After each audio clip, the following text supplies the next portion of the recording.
Hi everyone, welcome back to GS Guide Study Center. Today we will discuss about teaching of Mahatma Gandhi. That is a very important topic for your upcoming exam like नायब तहसीलदार, HPAS and other civil services exam. सबसे पहले तो हम बात करेंगे कि जो teaching of Mahatma Gandhi है, ऐसे बहुत सारे लोग ये सोचते हैं कि इसमें जो है वो जो मॉडर्न हिस्ट्री में हम महात्मा गांधी के जो आंदोलन है उनको स्टडी करते हैं वो इसमें आता है, लेकिन नहीं, इसमें जो है वो महात्मा गांधी का पूरा जीवन जो है उसके बारे में है। उनकी क्या थॉट थी एजुकेशन के प्रति, उनकी क्या थिंकिंग थी, या वो समाज में रह के लोगों के बारे में क्या सोचते हैं, ये सब जो है वो टीचिंग ऑफ महात्मा गांधी में आता है। तो इसमें सिर्फ जो उनके आंदोलन है वही इंक्लूडेड नहीं है, बल्कि इसके अलावा जो भी अदर काम उन्होंने करे हैं, उनकी जो थिंकिंग थी, उनका बिहेवियर था, या उनकी जो भी बातें थी वो इसमें जो है वो आती हैं। ठीक है, सो लेट्स बिगिन। बहुत सारे लोग ये जानते हैं कि महात्मा गांधी का एक बेसिक सा इंट्रोडक्शन है स्टार्टिंग में कि महात्मा गांधी कहाँ पे बॉर्न हुए थे। तो वो पोरबंदर में उनका जन्म हुआ था। कब हुआ था? 2 अक्टूबर 1869 को। ठीक है, और उनका जो डेथ हुआ था वो जनवरी 13 1948 को दिल्ली में जो बिरला हाउस है वहां पे हुआ था। ठीक है, इनके प्रोफेशन की बात करें तो ये एक लॉयर थे, पॉलिटिशियन थे, सोशल एक्टिविस्ट थे और राइटर भी थे, क्योंकि इन्होंने बहुत सारी जो है वो बुक्स लिखी है। ठीक है, जैसे हिंद स्वराज हो गया, माई एक्सपीरियंस विद ट्रूथ, ये महात्मा गांधी के कुछ इंपॉर्टेंट वर्क हैं। ठीक है, और अगर हम बात करेंगे महात्मा गांधी की, अगर आपने बहुत ही ज्यादा डीपली पढ़ना है ना, तो उनकी एक बुक है हिंद स्वराज और माई एक्सपीरियंस ट्रूथ। अगर आप ये बुक जो है वो कवर कर लेते हैं तो आप जो है उनके बारे में, उनकी जो टीचिंग है उसके बारे में जान लेते हैं। लेकिन ये जो है बहुत ज़्यादा हो जाता है स्टडी करने के लिए, इसलिए मैं आपके लिए कुछ चीज़ें उनसे रिलेटेड लाई हूँ। ठीक है, सो कृपया करके क्लास को ध्यान से देखना, क्योंकि हर एक टॉपिक जो है वो बहुत ज़्यादा इंपॉर्टेंट हो जाता है एग्जाम के लिए। और जो स्टेटमेंट है, आपको पता है कि जो भी सिविल सर्विसेज एग्जाम है उसमें स्टेटमेंट पूछा जाता है। तो स्टेटमेंट बेस पे ये चीज़ें आपको ध्यान में रखना होता है। ठीक है, सिंपल सी वही बात, बॉर्न कहाँ हुआ, फैमिली जो था, उनकी जो वाइफ थी वो कस्तूरबा गांधी थी। ठीक है, इनकी अगर माता का बात करें तो पुतली बाई थी, फादर मोहनदास करमचंद गांधी। ठीक है, ये इनका फैमिली बैकग्राउंड था। साथ में इनका जो एजुकेशन की हम बात करें तो इन्होंने जो थी अपनी प्राइमरी एजुकेशन जो स्कूल से करी थी वो उन्होंने राजकोट में ही करी थी। और इनके जो फादर थे वो दीवान थे, कहाँ पे? राजकोट में ही। ठीक है, तो इनका जो था वो फैमिली का वो था। One of the terminal report rated is good at English, fair in mathematics and weak in geography, conduct very good bad handwriting. तो इनकी कुछ बातें करी गई है कि जो महात्मा गांधी थे वो ठीक थे, पढ़ने में बहुत ज़्यादा इंटेलिजेंट भी नहीं थे, लेकिन नॉर्मल स्टूडेंट। और उनकी हैंड राइटिंग भी थोड़ी बैड थी, है ना। ये जो जस्ट सिंपल सी बातें करी हैं जो एग्जाम के व्यू से इतनी ज़्यादा इंपॉर्टेंट नहीं। साथ ही बात करें तो जब वो 13 साल के थे तो उनकी शादी हो गई थी, जैसे कि हमने उनकी वाइफ का नाम पढ़ा, कस्तूरबा गांधी। ठीक है, वो जो थे एक डेफिडेंट चाइल्ड थे। डेफिडेंट मीन्स वो थोड़े संकोची थे, संकोच करते थे वो। ठीक है, उनको जो था वो क्लासरूम में रहना ज्यादा पसंद करते थे, उन्हें प्लेइंग जो था वो उतना ज्यादा पसंद नहीं था। वो समटाइम जो थे अपने जो उनके पीटी टीचर्स थे उनसे उन्होंने बात भी करी थी कि मुझे प्लेइंग जो है वो नहीं पसंद है, तो मैं उसके लिए जो हूँ वो थोड़ा घर से लेट ही आऊंगा। क्योंकि वो जो थे अपनी मदर की हेल्प करते थे हाउस होल्ड वर्क में। ठीक है, वो हेल्प करते थे उनको उनकी जो भी घर के काम होते थे तो वो उसमें माँ की हेल्प करते थे। और वो टीचर्स को उन्होंने बोल दिया था कि मैं जो हूँ वो पीटी में पार्टिसिपेट नहीं करूंगा, तो इसके लिए मैं थोड़ा स्कूल जो हूँ वो लेट आऊंगा। ये सब उन्होंने बातें करी थी बचपन में। जब गांधी 9 साल के हुए तो उन्होंने वही की एक वो बेसिक स्कूल में गए राजकोट में। ठीक है, वहां पे उन्होंने बेसिक स्टडी ली, arithmetic, history, geography and languages के बारे में उन्होंने पढ़ा। जब वो 11 साल के हुए तो वो हाई स्कूल में चले गए। ठीक है, और 13 में तो हमने पढ़ा ही है कि उनकी शादी हो गई थी। ठीक है, आफ्टर दैट वो जो था उन्होंने एक कॉलेज भी ज्वाइन किया था भावनगर में 1888, जो कि गुजरात में ही है। ठीक है, काफी उनकी फैमिली में एक उनके फैमिली फ्रेंड थे, उनके पापा के जो मित्र थे। ठीक है, उनका नाम रखना है आपने याद, मावी दावे जोशी। ठीक है, it's a very important name. तो क्या हुआ कि वो जब उनके घर एक बार आए थे तो उन्होंने कहा कि मेरा जो बेटा है वो स्टडी कर रहा है लंदन में, तो क्यों ना जो महात्मा गांधी है उन्हें भी स्टडी के लिए लंदन भेज दिया जाए। तो जब महात्मा गांधी ने ये बात सुनी तो वो काफी ज्यादा खुश हो गए कि मैं बाहर स्टडी के लिए जा रहा हूँ, ठीक है। लेकिन इस बात से जो उनकी माता थी वो थोड़ी सी डिसअपॉइंटेड थी, क्योंकि उनके जो था वो थोड़ी वो रखती थी, मतलब सिंपली बात करें तो उनको जो उनके थॉट में ये था कि बाहर जाएगा बच्चा शराब या फिर मांस, मतलब ये सब चीजें करेगा, तो वो चीजें उनको नहीं पसंद थी। तो जब महात्मा गांधी जी जो थे वो लंदन जा रहे थे तो उन्होंने अपनी माँ से कुछ प्रॉमिस किया था कि माँ मैं ये चीजें टच नहीं करूंगा। तो ये क्वेश्चन भी पूछा जाता है कि महात्मा गांधी ने लंदन जाने से पहले अपनी माँ के लिए क्या प्रॉमिस किया था, कि वो कौन सी 3 चीजें जो है वो उसे नहीं छुएंगे। तो देखो ये है आपका non veg, next is wine and women. तो ये 3 चीजें जो थी वो इतनी इंपॉर्टेंट थी कि ये एग्जाम में भी पूछ सकते हैं कि महात्मा गांधी ने 3 चीजों को नहीं छुआ था, नॉन वेज, वाइन और वुमेन। तो वो अपनी माँ से प्रॉमिस करके गए थे कि मैं ये चीजें नहीं टच करूंगा। ये क्वेश्चन बनता है यहाँ से। उसके बाद क्या हुआ, जब महात्मा गांधी जो थे वो लंदन चले गए, तो जैसे वो 10 दिन में वहां पहुंचे तो उन्होंने क्या करा, वहां पे एक ही ज्वाइंट अ इनर टेम्पल, उन्होंने एक इनर टेम्पल ज्वाइन कर लिया। साथ में ही उन्होंने वहां पे जो था वो लॉ जो कॉलेज था उसको ज्वाइन किया, और वहां पे वो स्टडी करने लगे। किसकी स्टडी करने लगी? लॉ की, ठीक है। लंदन में जैसे वो गए तो उन्होंने एक वेजिटेरियन सोसाइटी ज्वाइन कर ली। ये भी इंपॉर्टेंट है, कौन सी सोसाइटी ज्वाइन करा था? वेजिटेरियन सोसाइटी, ठीक है। साथ में ही उन्होंने जो था वो इंट्रोड्यूस किया वहां पे भगवत गीता को। और महात्मा गांधी की लाइफ में जो था वो कुछ जो इम्प्रेशन था, या हम बात करें कि इन्फ्लुएंस थे वो भगवत गीता से अपने जीवन में, ठीक है। नेक्स्ट हम बात करें तो इन मई 1893 ही वेंट साउथ अफ्रीका। वो जो थे साउथ अफ्रीका गए थे, जैसे कि हमने पढ़ा है कि महात्मा गांधी साउथ अफ्रीका गए थे किसी लॉयर के लिए, किसी ने बुलाया था उन्हें। क्योंकि अगर हम महात्मा गांधी के जो लॉ या वकील की बात करें तो जैसे ही उन्होंने डिग्री कंप्लीट की थी या प्रैक्टिस करा था तो उस टाइम पे उन्हें बहुत ज्यादा काम नहीं मिल रहा था, ठीक है। तो उन्हें काम नहीं मिल रहा था और इस चीज से वो थोड़े से परेशान भी थे, क्योंकि डिग्री उनके पास थी लेकिन काम उन्हें नहीं मिल रहा था और वो जो चाहते थे वैसा वो नहीं कर पा रहे थे। तो फाइनली उन्हें एक अफ्रीकन व्यक्ति, जो अफ्रीका में एक व्यक्ति रहते थे, इंडियन पर्सन थे, उन्होंने उन्हें वहां पे केस के लिए बुलाया, जो एक बिजनेसमैन थे। तो महात्मा गांधी ने सोचा कि मेरे पास तो कोई काम नहीं आ रहा है, तो क्यों ना मैं वहां जाके ही अपना केस देखूं, और ये इनकी लाइफ का फर्स्ट केस था।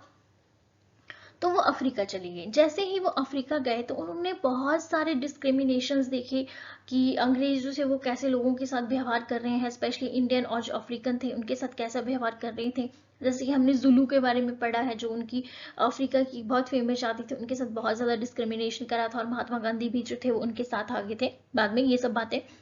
तो ये महात्मा गांधी ने क्या देखा, सबसे पहले तो उन्होंने ये देखा कि जब वो फर्स्ट क्लास टिकट उन्होंने लिया था और साथ में वो एक फर्स्ट क्लास ट्रेन में जो उसकी बोगी थी उसमें बैठे, तो उन्होंने देखा कि वहां पे जो लोग हैं, जो वाइट पीपल हैं, वो उनके साथ बुरा व्यवहार कर रहे हैं। क्योंकि आपको पता है महात्मा गांधी की जो था वो फर्स्ट क्लास से फेंक दिया था।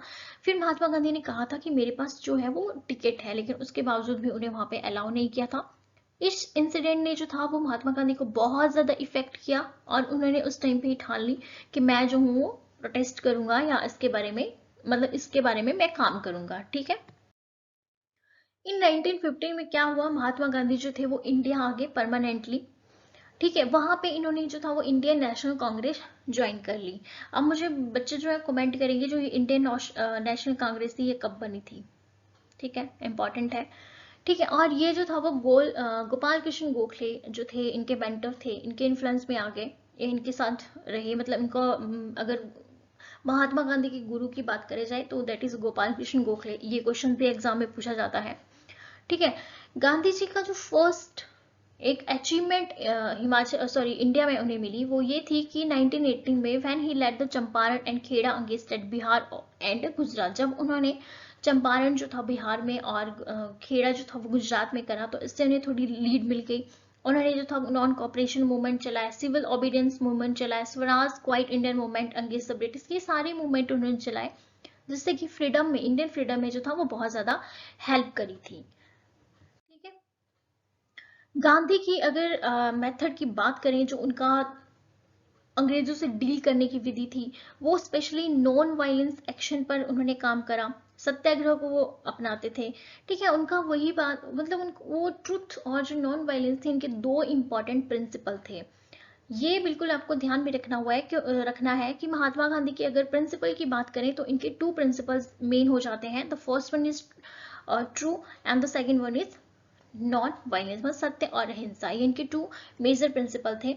ठीक है, तो वो इनके ऊपर ही अडिग रहे और इनकी लाइफ में जो था वो बहुत सारी पर्सनैलिटी के प्रभाव भी पड़ा था, like Nelson Mandela, Martin Luther. ठीक है, ये इन लोगों ने जो था वो अपने फ्रीडम मिल के बहुत ज्यादा स्ट्रगल करा था, तो महात्मा गांधी जी भी जो थे वो इनसे काफी ज्यादा इन्फ्लुएंस थे।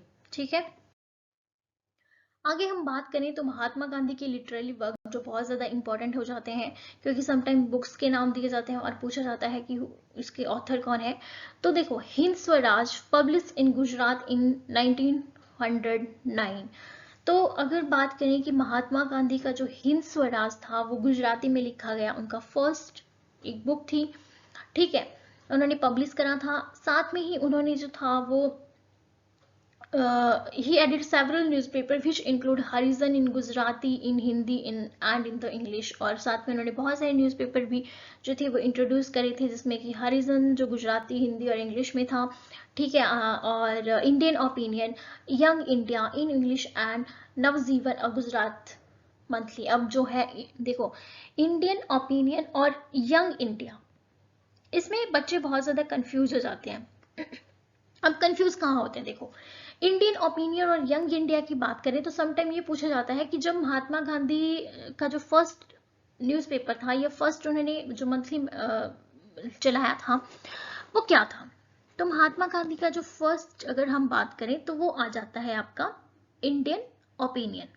ठीक है, ये इन्होंने जो था इंडियन ओपिनियन इन्होंने साउथ अफ्रीका में ही शुरू किया था, जबकि यंग इंडिया जो था वो इंडिया में शुरू किया था। Gandhi also road his autobiography the story of my experience with truth. ये बात मैंने पहले भी आपको कही, अगर आपको महात्मा गांधी की टीचिंग को बहुत ज्यादा डीपली पढ़ना है, उनके बारे में बहुत ज्यादा नॉलेज गेन करना है, तो आप जो है ये वाली बुक कंफर्म कर सकते हैं, इससे आप पढ़ सकते हैं। लेकिन एग्जाम में के पास बहुत कम समय है, तो आप जो है ये नोट्स भी पढ़ सकते हैं, क्योंकि ये जो चीजें हैं ये भी इनकी इसी बुक से ली गई हैं। ठीक है, आगे उन्होंने ये इंपॉर्टेंट लाइन है, he set up started a paper called Indian Opinion in 1903। Indian Opinion उन्होंने 1903 में शुरू करा था, और मैंने आज जैसे कि आपको बताया वो कहाँ पे शुरू करा था, South Africa. Indian Opinion was the first newspaper born out of by Mahatma Gandhi. Important line है, कृपया करके इन दोनों लाइनों को ध्यान से याद रखना, क्योंकि दोनों लाइनें बहुत ज्यादा इंपॉर्टेंट हो जाती हैं, बहुत ज्यादा कंफ्यूजन हो जाती है इंडियन ओपिनियन में और यंग इंडिया में। तो इंडियन ओपिनियन जो था फर्स्ट इनका न्यूज़पेपर था और ये पब्लिश हुआ था आपका साउथ अफ्रीका में। ठीक है, महात्मा गांधी के द्वारा किया गया था। फिर इनके सेटलमेंट की बात करें तो इनके टू सेटलमेंट इंपॉर्टेंट हो जाते हैं, क्वेश्चन यहां से भी बनता है। The Phoenix in Durban and Tolstoy farm in Johannesburg for helping the needy people. तो ये टू सेटलमेंट की अगर बात करें तो इसमें आंसर आ जाता है the Phoenix in Durban and the Tolstoy farm in Johannesburg, जो आपके अफ्रीका में है। ठीक है, अब इनके जो है वो महात्मा गांधी के कुछ फ्रीडम में कुछ कंट्रीब्यूशन था। ठीक है, इंडिया में इन्होंने बहुत सारे मूवमेंट चलाए थे, जो सारे ही मूवमेंट बहुत ज्यादा इंपॉर्टेंट हो जाते हैं एग्जामिनेशन पॉइंट ऑफ व्यू से, क्योंकि ये जो है पार्ट मॉडर्न हिस्ट्री का भी बन जाता है, तो ये आपका वहां से भी कवर कर जाएगा। और सेकेंडली आपकी जो महात्मा गांधी की टीचिंग है उसमें भी समटाइम यहाँ से क्वेश्चन पूछ लिए जाते हैं। तो देखो, चंपारण जो सत्याग्रह था ये हमें पता है कि सबसे पहले उन्होंने, इनका फर्स्ट जो था वो इन्वॉल्वमेंट थी फ्रीडम के लिए। तो ये जो था चंपारण में एक फार्मर थे। ठीक है, उन्होंने इनको अप्रोच करा था क्योंकि वहां पे इंडिगो की खेती होती थी, तो इसके लिए उन्होंने उनसे कहा था। तो यहाँ पे महात्मा गांधी ने जो था वो अपना एक इनिशिएटिव दिया था, उन्होंने जो था वो उसकी हेल्प करी थी, और ये भी इनका एक इम्पॉर्टेंट जो है वो आंदोलन था। अगर हम इसको बहुत ज़्यादा डीपली अगर बात करें तो वो मॉडर्न हिस्ट्री का पार्ट हो जाता है, तो ये आपने मॉडर्न हिस्ट्री में भी पढ़ा है, या फिर जब मैं मॉडर्न हिस्ट्री की क्लासेस करवाऊंगी उसमें भी ये इंपॉर्टेंट हो जाता है, या मैं वहाँ पे करवा दूंगी। नेक्स्ट इनका आ जाता है खेड़ा। ठीक है, ये जो मैं आपको व्यू दे रही हूँ जस्ट रनिंग व्यू है, क्योंकि जब हम मॉडर्न हिस्ट्री पढ़ते हैं तो उसमें ये सारे आंदोलन हमने पढ़े हैं, लेकिन फिर भी ये थोड़ा जानना जरूरी है। It's a normal view. तो खेड़ा आपको पता है गुजरात का एक विलेज था जहाँ पे टैक्सेस की बात करी जा रही थी। जो अंग्रेज थे वो बहुत ज़्यादा टैक्स ले रहे थे और महात्मा गांधी को किसी ने अप्रोच करा था, तो महात्मा गांधी ने वहाँ पे जो था उन लोगों की हेल्प करी थी और उनको कहा था कि ये जो टैक्स है वो बहुत ज़्यादा है और उसको इस टैक्स को जो है वो कम करना चाहिए। जो रेवेन्यू ऑफिसर्स थे उनके साथ उन्होंने वो डील करी थी, जिस वजह से अंग्रेज जो थे वो झुक गए थे और उन्होंने जो था वो टैक्स कम कर दिया था। ठीक है, नेक्स्ट अगर हम बात करें खिलाफत मूवमेंट। खिलाफत मूवमेंट जैसे कि हमें पता है ये टर्किश जो वहाँ पे एक खलीफा थे उनके बारे में है। ठीक है, फर्स्ट वर्ल्ड वार के टाइम ये सब चीज़ें हुई थी। तो उस टाइम पे क्या हुआ था फर्स्ट वर्ल्ड वार में कि जो अंग्रेज थे उन्होंने जो वहाँ के टर्किश लोग थे या जो मुस्लिम हम बात करें तो उनको कहा था कि आप हमारा साथ दो, हम टर्की का विभाजन नहीं होने देंगे। और जो जैसे इंडियन थे हमें भी कहा था कि फर्स्ट वर्ल्ड वार में हमारा साथ दो, हम जो है वो आपको आज़ाद कर देंगे। तो महात्मा गांधी ने भी एक बहुत उनकी हेल्प करी थी, जिससे उन्हें सर्जेंट ऑफ महात्मा गांधी भी कहा जाता था, क्योंकि वो जो था वो लोगों को भर्ती कर रहे थे उनकी फोर्स में। तो वैसे ही उन्होंने इंडियन से वादा किया था, वैसे ही उन्होंने टर्की से वादा किया था कि टर्की का विभाजन नहीं होने देंगे। लेकिन बाद में किसी को कुछ नहीं मिला, इंडिया को भी फ्रीडम नहीं मिला एक्चुअली। उसके बाद जो था वो 1919 जलियांवाला बाग हो गया जिसने इंडिया को हिला के रख दिया। सेकेंड वर्ल्ड टर्की में क्या हुआ कि वहां पे भी जो था वो विभाजन कर दिया। ठीक है, टर्की का विभाजन कर दिया। तो उन्होंने किसी का जो बात कही थी वो उस पर अटल नहीं रहे थे। ठीक है, तो ये सब बातें थी। गांधी ने फिर खिलाफत आंदोलन में जब मुस्लिम का साथ दिया तो उसके पीछे उनका रीजन था कि वो जो है वो एक हो जाएंगे। अगर वो मुस्लिम का साथ देंगे तो शायद मुस्लिम और हिंदू एक साथ हो जाएंगे और साथ में एक होने से जो है वो ज्यादा यूनिटी बन जाएगी, जिससे कि वो अंग्रेजों का थोड़ा मतलब अच्छे से उनको समझा पाएंगे, उनका विरोध कर पाएंगे। ठीक है, नेक्स्ट आ जाता है non cooperation movement. It's a very important movement और हर कोई इसके बारे में जानता है जो भी स्टडी कर रहे हैं। तो इसमें भी ब्रिटिश महात्मा गांधी ने बहुत ही, मतलब मैं तो ये कहूंगी कि ये बहुत ही अच्छा इनिशिएटिव था उनके द्वारा कि हम सहयोग ही मत करो। ठीक है, उन्हें नहीं मतलब हमें जो है वो खुद के ऊपर जो है वो चीजें रखनी है। अगर हमें कोई नहीं पसंद है तो उसका सहयोग करना ही छोड़ दो, अपनी चीजें यूज करो। उनके जो चीजें थी उन्होंने बहुत सिंपल बात करी थी कि अपनी चीजों को यूज करो, अपने जो प्रोडक्ट है उसे यूज करो, इनको इनकी जो चीजें हैं उनका बहिष्कार कर दो। तो ये सब बातें ही उन्होंने इसमें करी थी जो इम्पॉर्टेंट थी। मतलब स्वराज की बात अगर सिंपली बात करें तो स्वराज की बात करी थी। स्वराज मतलब अपनी चीजों को अपनाना, या सेल्फ गवर्नेंस की बात करी थी उन्होंने। अपने आप को जो है वो मतलब उनका मोटो ही ये था कि इंडियन फ्रीडम, मतलब इंडिया को फ्री करना, अंग्रेजों से फ्री करना। और फ्री कब होंगे? जब हम उनकी अपनी बनाई हुई चीजों को यूज करेंगे, अपने आप जो है वो थोड़ा फ्री महसूस करेंगे। ठीक है, तो सेल्फ गवर्नेंस की बात करी थी कि हम जो है वो खुद ही चीजों को करें। तो ये सब बात करी थी उन्होंने, जो बहुत ही अच्छी बात थी। नेक्स्ट आ जाता है साल्ट मार्च। ठीक है, जो नमक कानून उन्होंने करा था। तो इसमें जो इम्पोर्टेंट आ जाता है कि ये कब हुआ था। ठीक है, ये आपको रखना है याद। सेकेंडली उन्होंने जो था वो साल्ट मार्च जब करा था तो ये एक इंडियन फ्रीडम स्ट्रगल में बहुत इंपॉर्टेंट हो जाता है, क्योंकि आपको पता था कि इंडियन जो थे वो उस टाइम पे साल्ट नहीं बना सकते थे। लेकिन महात्मा गांधी की कुछ कंडीशंस थी जिसको कि उन्होंने नहीं माना था। फिर महात्मा गांधी ने उन्हें कहा था कि अगर आप ये बात नहीं मानेंगे तो हम जो है वो आपका कानून तोड़ देंगे। तो फिर महात्मा गांधी ने जो था वो साबरमती आश्रम से जब वो चले थे तो उन्होंने जो था वो ये करा, और वो जो उन्होंने कानून तोड़ा था वो मार्च 1930 की बात है। ठीक है, और वो 388 किलोमीटर चले थे अहमदाबाद टू डांडी, जो आपके गुजरात में है। और उनके साथ बहुत सारे पीपल, जो थाउजेंड ऑफ पीपल्स उनके साथ ज्वाइन कर गए थे। और ये biggest March in Indian history बन गया था। मतलब ये बहुत बड़ा एक मार्च बन गया था इंडियन हिस्ट्री में, कि जिसमें कि इतने ज्यादा लोग जुड़े थे महात्मा गांधी के साथ, और ये एक बहुत ही सक्सेस मूवमेंट भी रहा था। नेक्स्ट आ जाता है very important and very famous movement, that is a quite Indian movement, Bharat छोड़ो आंदोलन। जब महात्मा गांधी ने बहुत सारे मूवमेंट चलाए और बहुत सारी बातें करी थी, तो साथ में ही उन्होंने जब सेकेंड वर्ल्ड वार का ही टाइम था, क्योंकि सेकेंड वर्ल्ड वार आपको पता है 1939 टू 1945 चला था। ठीक है, तो उस टाइम पे महात्मा गांधी ने एक नया इनिशिएटिव शुरू किया कि, या इसको मैं कहूँ तो नया एक मूवमेंट शुरू करा। कि क्वाइट इंडियन मूवमेंट, भारत छोड़ो, क्योंकि अंग्रेजों ने जो था वो बहुत ही ज़्यादा जो था वो दुखी कर दिया था। क्योंकि अगर फर्स्ट बात करें तो 1919 का जलियांवाला बाग हत्याकांड जो जिसमें बहुत ज़्यादा नरसंहार हुआ था। सेकंड हम बात करें कि 1928 में जब साइमन कमीशन इंडिया आया था, तो उस टाइम पे भी जो था वो लाला लाजपत राय को लाठियों से ही मार दिया गया था। तो ये सब चीज़ें बहुत ज़्यादा हर्टफुल थी। या फिर भगत सिंह की फांसी की बात करी जाए तो ये भी बहुत ज़्यादा हर्टफुल था। तो इस चीज़ से जो इंडियंस थे वो बहुत ज़्यादा परेशान हो गए थे। और कहीं ना कहीं महात्मा गांधी जो थे वो पहले जब स्टार्टिंग की अगर बात करें हम, तो महात्मा गांधी शुरू में अंग्रेजों के बहुत ज़्यादा विरोधी नहीं थे।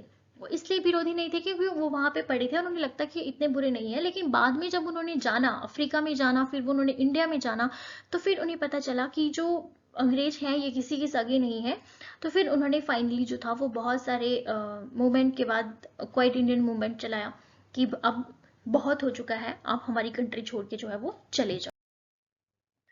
आगे बात करते हैं व्हाट इज गांधी आइडियोलॉजी। देखो, गांधी टीचिंग में ये चीज इंपॉर्टेंट हो जाती है, क्योंकि यहां से जो है वो बहुत सारे क्वेश्चन आपके बन जाते हैं। ठीक है, तो गांधी की जो आइडियोलॉजी थी वो थी set of religion and social ideas adopted and developed by Mahatma Gandhi first during his period in South Africa from 1893 to 1914। तो ये चीज़ें थी उनके माइंड में फर्स्टली, जो वो 1893 से 1914 में अफ्रीका में रहे थे, तब से ये चीज़ें उनके माइंड में आना शुरू हो गई थी। उन डिस्क्रिमिनेशन उन्होंने वहाँ पे भी देखा था। Gandhian philosophy is not only simultaneously political, moral and religious, it is also traditional and modern, simple and complex। ठीक है, महात्मा गांधी की जो फिलॉसफी थी वो सिर्फ पॉलिटिकल और मॉरल या रिलीजियस बेस पे नहीं थी, बल्कि वो मॉडर्न, सिंपल और थोड़ी कॉम्प्लेक्स भी थी। मतलब उनके विचार ऐसा भी नहीं था कि बहुत ही पुराने थे, वो थोड़े मॉडर्न थिंकिंग भी रखते थे। ठीक है, क्योंकि उनको जो था वो वेस्टर्न इन्फ्लुएंसेस था उनके ऊपर बहुत सारे लोगों के बारे में, जैसे कि हमने पढ़ा नेल्सन मंडेला हो गए, या फिर जो अनटू द लास्ट एक बुक है उसका भी उनके ऊपर इम्पैक्ट था, जो may be written by unto the last is written by Ruskin Bond. ठीक है, उन चीज़ों का उनके ऊपर इन्फ्लुएंस था। ठीक है, ये इंपॉर्टेंट लाइन हो जाती है, but is rooted in ancient Indian culture, harnessing universal moral and religious principle. ये इंपॉर्टेंट हो जाता है। महात्मा गांधी मानते थे कि हम जो है वो जैसे कि आज के टाइम की मैं सिंपल बात करूं, तो आजकल हम लोग क्या कर रहे हैं, हम लोग वेस्टर्न कल्चर को अपना रहे हैं। ठीक है, हमें लग रहा है कि उनका कल्चर ज़्यादा अच्छा है, बट इन रियलिटी ऐसा नहीं है। जो इंडियन कल्चर है वो बहुत ही रिच कल्चर है। और महात्मा गांधी भी ये कहते थे कि जो हमारा एंशिएंट इंडियन कल्चर है उसकी जड़ें बहुत मजबूत है, और उसको हमें जो है वो क्या करना है, आगे लेके जाना चाहिए, क्योंकि हमारा कल्चर बहुत बेस्ट है। और ये बात मैं भी मानती हूँ कि इंडियन कल्चर रियली ही बहुत बेस्ट है। आई डोंट नो क्यों हम लोग जो है इसे छोड़ रहे हैं। Gandhian ideology emphasis not on idealism but on practical idealism। देखो इंपॉर्टेंट वर्ड, जो भी मैंने बोल्ड शब्द करे हैं इनको ध्यान से रखना। Practical idealism. अब महात्मा गांधी ये कहते थे कि हमें जो कोई भी काम करना है वो प्रैक्टिकल होना चाहिए, उसको हम कर सके। मतलब ख्याली पुलाव नहीं होना चाहिए, चीजें प्रैक्टिकल होनी चाहिए। साथ में उन्होंने डबल एंड्स वेपन की बात भी करी थी। और उनके जो टू इंपॉर्टेंट प्रिंसिपल, जैसे मैंने आपको पहले भी कहा, ट्रुथ एंड वायलेंस। मैं बार बार कह रही हूँ, जो शब्द मैंने बोल्ड करे हैं ये इंपॉर्टेंट है, डायरेक्ट एग्जाम में पूछे जाते हैं। ठीक है, तो ट्रूथ एंड नॉन वायलेंस की उन्होंने बात करी थी। और जैसे कि हमने पहले भी पढ़ा कि महात्मा गांधी जो थे वो भगवत गीता से इन्फ्लुएंस थे, Jainism, Buddhism, Bible, Gopal Krishna Gokhale, Tolstoy, John Ruskin among other, ये सब जो थे वो इनकी लाइन में बहुत इंपॉर्टेंट थे, क्योंकि इन्होंने ये जो थे वो इन लोगों के बारे में जानते थे, और इन लोगों का बहुत ज्यादा इन्फ्लुएंस जो था वो महात्मा गांधी के जीवन में था।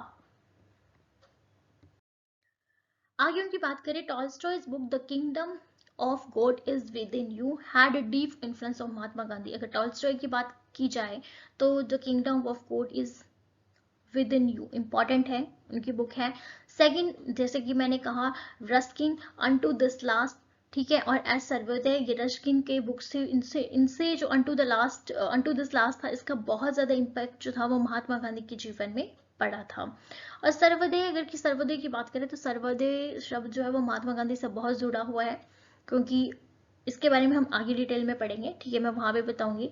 और ये जो भी आइडिया थे महात्मा गांधी थे उनके लाइफ में आए थे, these idea have been further developed by later Gandhians, most notably in India by Vinoba Bhave, Jayaprakash Narayan and outside of India by Martin Luther King junior and others.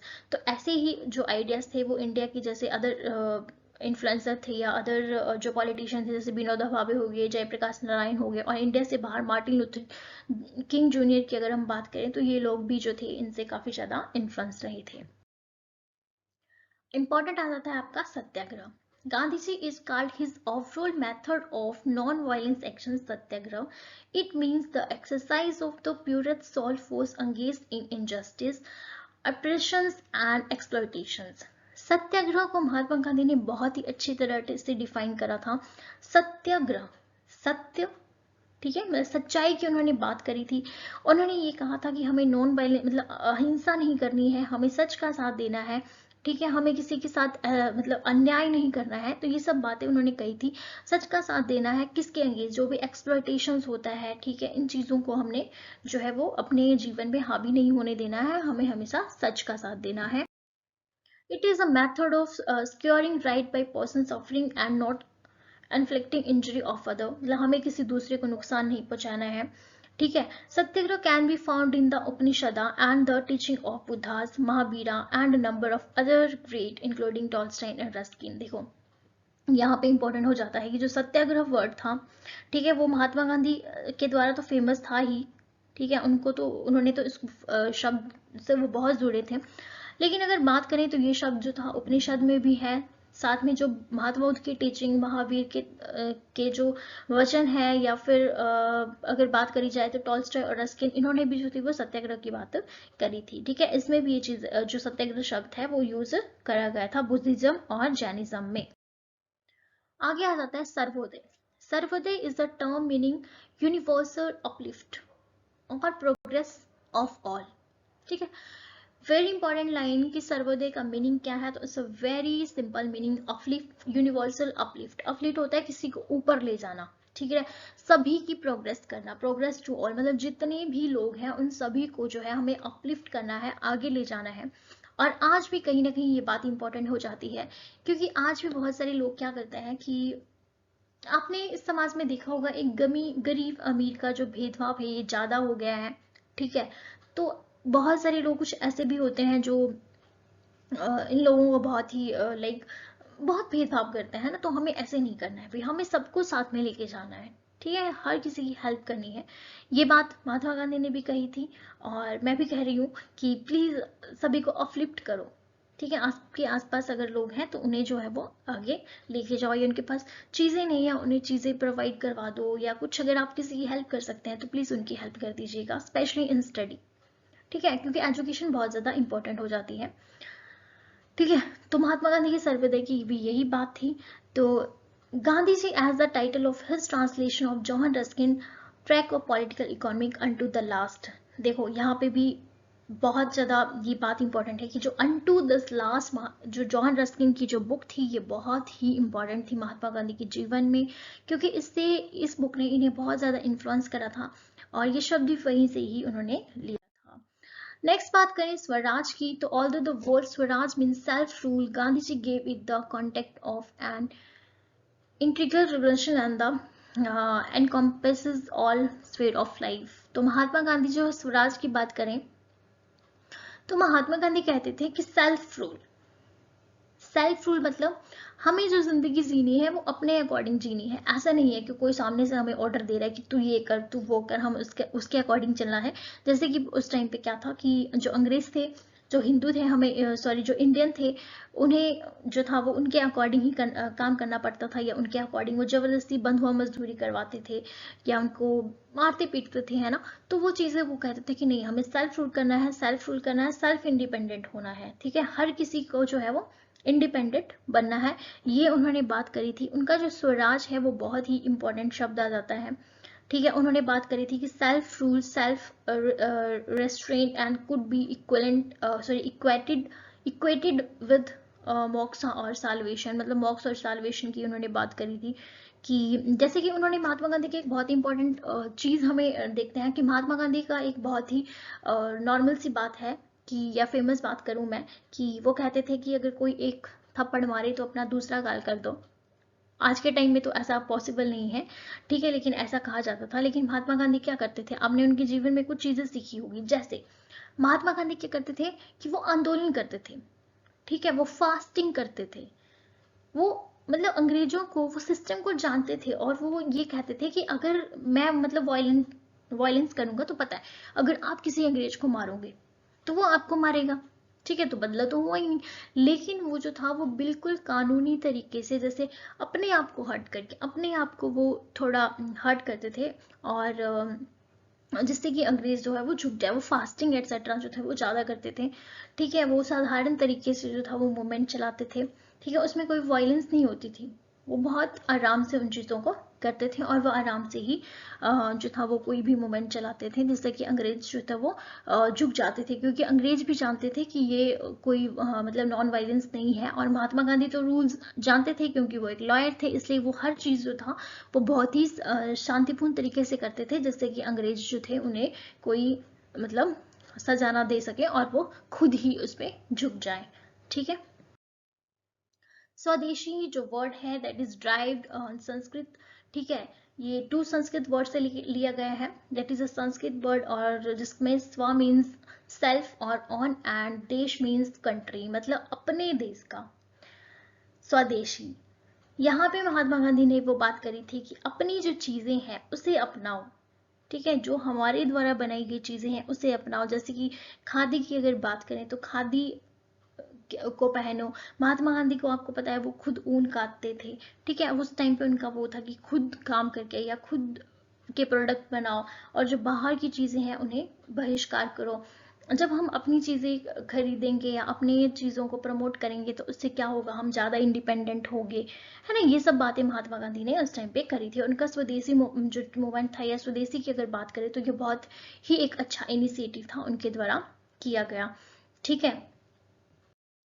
Swadesi is the focus on acting within and from one's own community, both politically and economically। देखो, स्वदेशी जो सब था इसका focus जो था वो बहुत ही अच्छा था, क्योंकि इससे जो हमारी कम्युनिटी थी वो काफ़ी ज़्यादा डेवलप हो जाती, इस पे पॉलिटिकल इफेक्ट भी पड़ता, और साथ ही साथ इकोनॉमिकली जो हम लोग थे वो काफ़ी ज़्यादा ग्रो कर जाते, ठीक है। तो ये इम्पॉर्टेंट था, और सेल्फ सफिशिएंसी था, मतलब it is a interdependence of community and self sufficiency, मतलब ये कम्युनिटी पे इंटरडिपेंडेंसी थी। और साथ में इसमें क्या था कि जो हमारे आसपास के लोग थे, जो हमारे अपने लोग थे, अगर वो काम करें और हम उनसे चीज़ें परचेज करें तो इकोनॉमिकली वो लोग भी ज़्यादा स्ट्रॉन्गर हो जाएंगे और अच्छा करेंगे। महात्मा गांधी के 4 पिलर की बात करें, ये क्वेश्चन पूछा जाता है कि महात्मा गांधी के 4 पिलर कौन से थे, तो truth, non violence, sarvodaya and satyagraha. ये 4 जो है वो बहुत ज्यादा इंपॉर्टेंट हो जाते हैं महात्मा गांधी की लाइफ के। क्या? Truth, non violence, sarvodaya, and the last one is satyagraha. Important रखना है, जो 2 प्रिंसिपल है truth and non violence, that is a principle, and the 4 pillar truth, non violence, sarvodaya and satyagraha, ये महात्मा गांधी के 4 पिलर्स थे। ये क्वेश्चन जो है डायरेक्ट एग्जाम में पूछा जाता है। नेक्स्ट आ जाता है what was Gandhi's views on modern civilisation.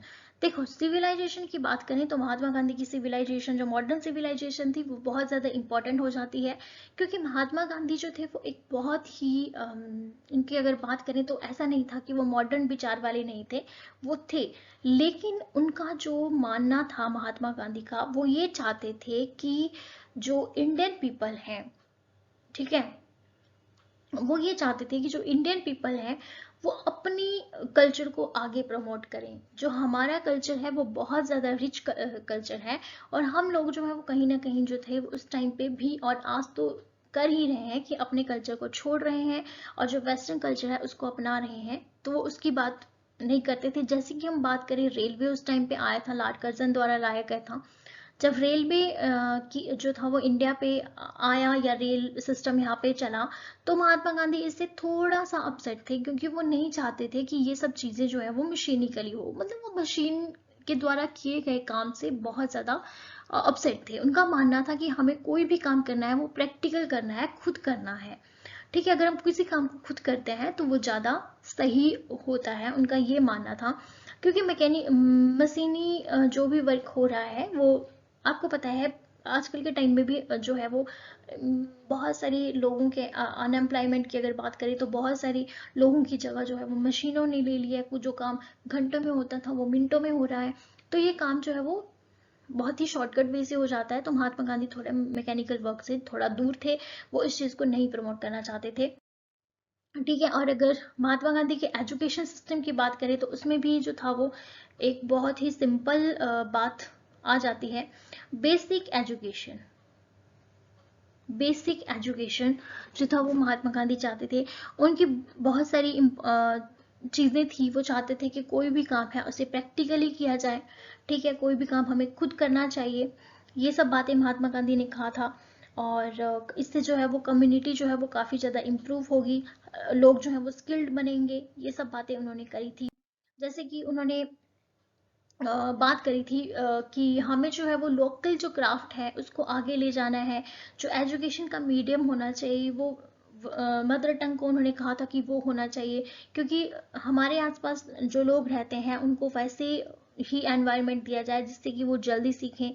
ठीक है, इससे क्या होगा, इससे अगर हम जो है वो सेल्फ क्राफ्ट को प्रमोट करते हैं या फिर प्रैक्टिकली वर्क करते हैं तो उसके इससे जो है वो अनएम्प्लॉयमेंट दूर होगा, पॉवर्टी दूर होगी, करप्शन, ये सब चीज़ें जो है वो खत्म हो जाएंगी। और धीरे धीरे लोग जो है वो थोड़े थॉटफुल बनेंगे और आगे जो है वो सक्सेस होंगे। इससे इकोनॉमिकली जो है वो भी जो है वो इफेक्ट पड़ेगा, लोग जो है वो ज़्यादा जल्दी ग्रो करेंगे।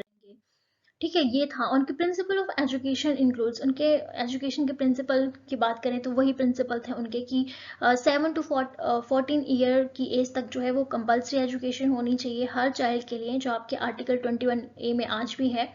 ठीक है, मीडियम जो इंस्ट्रक्शन होना चाहिए वो मदर टंग होना चाहिए। इंपॉर्टेंट बन जाता है कि महात्मा गांधी ने किस इंस्ट्रक्शन की बात करी थी, तो that is a mother tongue. Second, उन्होंने बात करी थी कि education should employ some craft as a medium of education so that the child gain economic self reliance of his life. ये उनके द्वारा एक बहुत ही अच्छी बात करी गई थी कि हमें जो है वो बच्चे को सेल्फ क्राफ्ट, जो क्राफ्ट है वो सिखाना चाहिए, या हमें ऐसे प्रैक्टिकल नॉलेज देना चाहिए जिससे कि वो आगे आने वाले टाइम में भी यूज़ किया करें। मतलब बुकिस नॉलेज तक ही जो है वो स्टडी नहीं होनी चाहिए, मतलब वोकेशनल स्टडी भी बच्चों को दी जानी चाहिए। Education to develop humans value in the child. और एजुकेशन में जो है वो वैल्यूज, ऐसी एजुकेशन होनी चाहिए जिससे कि वैल्यूज जो है वो चाइल्ड में इम्प्रूव हो, जैसे कि मॉरल वैल्यूज मतलब ह्यूमंस में आए। Education should achieve the harmonious development of child body, mind, heart and soul. जो एजुकेशन है वो ऐसी होनी चाहिए जिससे कि जो ह्यूमन या जो बच्चा है उसके दिमाग, हार्ट और जो सोल है वो डेवलप हो जाए, मतलब वो अच्छा करने के बारे में सोचिए। Education should create useful, responsible, and dynamic citizen. By education, all the hidden power of child should develop according to the community of which he is in integral part. तो वो चाहते थे कि जो एजुकेशन है वो ऐसी होनी चाहिए जो कि एक बच्चे में डायनेमिक चेंज लाए। बच्चा समझ सके कि वो किस सोसाइटी में रहता है, उसकी क्या कम्युनिटी है और उसके लिए क्या ज़रूरी है, ये सब चीज़ें वो सीख सके। साथ ही वो जो बात करते थे कि बच्चों को जो क्राफ्ट एजुकेशन देनी है, उनको ऐसी एजुकेशन देनी है जिससे कि अगर वो आगे जाए तो इंडस्ट्री जो भी जहाँ पे भी वो काम करे वो अच्छे से कर सके, वो खुद की जो इंडस्ट्री है उसको एस्टेब्लिश कर सके। या फिर मतलब लर्निंग बाय डूइंग अगर बात करें तो वो था, या फिर करके सीखो, work experience through practical work. इंसान जो करके सीखता है वो ज़्यादा जल्दी सीखता है रट्टा मारने के कंपैरिजन में। ठीक है, ये सब बातें उन्होंने करी। एजुकेशन में सेल्फ स्पॉटिंग की उन्होंने बात करी थी, वही कि हमें जो है वो अपने आप को प्रमोट करना है, इकोनॉमिकली हमें जो है वो इंडिपेंडेंट बनना है। ठीक है, इसमें हम जो लोकल क्राफ्ट की बात करें अगर उसको हम प्रमोट कर रहे हैं तो ये भी एक बहुत ही अच्छी बात उन्होंने कही थी। Last line of the topic जो महात्मा गांधी की एक बहुत ही अच्छी कोटेशन है, be the change that you wish to see in the world, live as if you were to die tomorrow, learn as if you were to live forever. तो महात्मा गांधी की बहुत ही, वैसे उन्होंने बहुत सारी कोटेशन दी थी लेकिन जिसमें से एक है कि जियो तो ऐसे जियो कि मानो कि कल जो है तुम मरने वाले हो, और सीखना है तो ऐसे सीखो कि वो फॉर एवर रहे साथ में। ठीक है, तो ये इंपॉर्टेंट लाइन्स स्टूडेंट के लिए भी हो जाती हैं कि हमें ऐसे स्टडी करनी है जो अगर हम एक टाइम पे पढ़ रहे हैं या सीख रहे हैं तो आगे हमारे काफ़ी अच्छे काम आए, हम उसे ना भूलें। ठीक है, अपना 100% दें। और revision is a compulsory for the student, so it's important. So guys, ये हमारा आज का टॉपिक था। Thanks for watching and please like and subscribe the channel for continue this type of beautiful classes. Thank you and have a nice day.